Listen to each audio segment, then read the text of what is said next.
રવિ, ધન્યવાદ માહિતી બદલ। સમાચારમાં આગળ વાત કરીએ જામનગરથી, તો જામનગરના જોડિયા તાલુકાના લીંબોડા ગામે ખેડૂતો દ્વારા વીજ લાઇનના મુદ્દે વિરોધ નોંધાવવામાં આવ્યો છે। ખેતરોમાંથી પસાર થતી વીજ લાઇનને લઈને ખેડૂતોમાં રોષ જોવા મળી રહ્યો છે। ખેડૂતોએ લીંબોડા ગામમાં બેનરો લગાવી ભાજપના નેતાઓ અને આગેવાનો સામે વિરોધ વ્યક્ત કર્યો છે।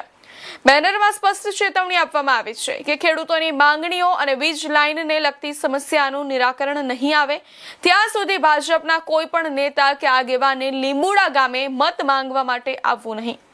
ખેડૂતો દ્વારા આગામી 2027ની વિધાનસભા ચૂંટણીને લઈને પણ ભાજપને ચેતવણી આપવામાં આવી છે।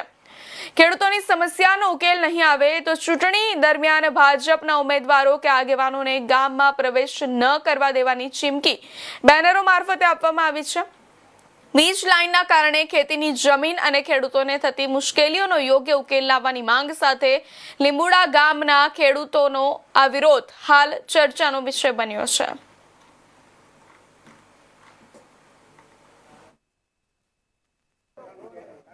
તમારું નામ? જી શરૂઆત કરો। જી, મારું નામ પનારા નર્મદાબેન શિવલાલ, મારું ગામ લીંબોડા।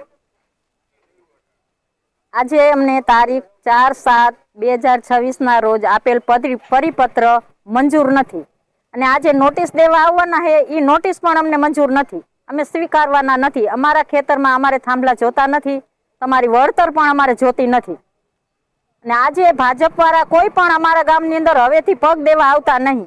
અમને મંજૂર જ નથી। આટલા દિવસ અમને તમને મત આપીને ચૂંટાવીને આગળ લીધા છે અને અમને તમે ધક્કો મારો। ગરીબ ખેડૂતના ગળા ચૂસવા આવ્યા હો તમે અને અદાણીને અંબાણીને ક્યાં ઘરમાં તૂટો છે? અમારે એની કંપનીમાં થાંભલા, એની જ કંપનીમાં પેલા થાંભલા નાખો। અમારા ભેહું ગાયું તબેલા અહીંયા બાંધવા દો તો મંજૂર હશે એને?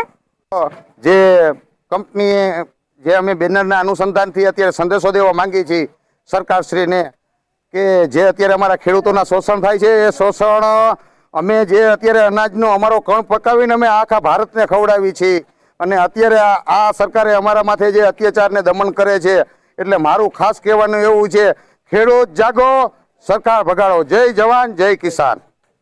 શિવલાલભાઈ પરસોત્તમભાઈ, આજ રોજ આજે અનુસંધાને ભેગું થવાનું કારણ તારીખ 4/7/2026 આ પરિપત્ર ખેડૂતોને મંજૂર નથી, માટે આ સરકાર દમનગીરી બંધ કરે ખાસ તો, ને જ્યાં સુધી આ પ્રશ્નનો નિરાકરણ ન આવે ત્યાં સુધી ભાજપ વાળાએ ગામમાં પ્રવેશ કરવો નહીં।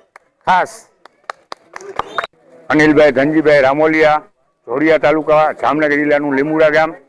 અમારા ગામની અંદર બહુ મોટી હ્યુજ રિલાયન્સ કંપનીની લાઈન નીકળે છે અને અહીંથી કચ્છ લગી નીકળે છે, એટલે દરેક ખેડૂતોએ અત્યાર સુધી છેલ્લા 2 મહિના લગી દરેક તાલુકા કક્ષાએ, જિલ્લા કક્ષાએ હજારોની સંખ્યામાં વાંધા દર્શાવી, આવેદનપત્ર આપી અને સરકારને પેલા પેજની અંદર જાણ કરેલી, પણ સરકારને પ્રાઇવેટ કંપનીના વેચાઈ ગયા હોય એવી રીતે કામ કરી અને કોઈ પણ જગ્યાએ ખેડૂતનો અવાજ સાંભળ્યા વગર દમનકારી નીતિ અપનાવી, પોલીસ તંત્રનો ગેરઉપયોગ કરી અને ખેડૂતને ઢહડી અને ખેડૂતના ખેતરમાં કામ કરવું છે